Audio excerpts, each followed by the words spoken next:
A causa della pioggia non sono andati avanti i montaggi, infatti devono proseguire ancora quelli del Rockstar e iniziare quelli dell'Extreme e del simulatore. Ed è quasi terminato quello del rodeo.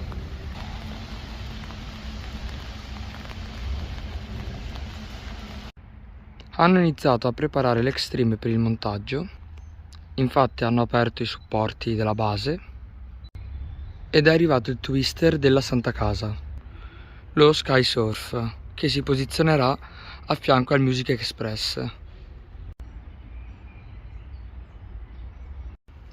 Mentre il resto è rimasto invariato.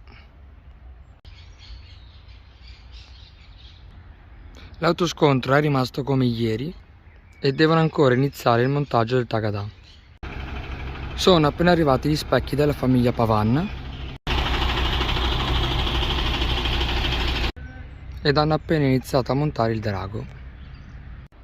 Ieri durante la giornata è arrivata pure la giostrina, che l'hanno solamente posizionata a fianco al rodeo.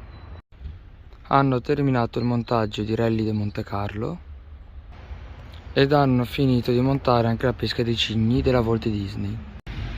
Sono arrivati pure un paio di spari e vinci e playground. Hanno terminato pure di montare il drago e la rotonda. Stanno terminando di montare il labirinto di specchi e qui dovrebbe arrivare in giornata il galeone della famiglia Casagrande. Hanno iniziato a montare l'Extreme ed hanno terminato di montare il simulatore e il Ranger.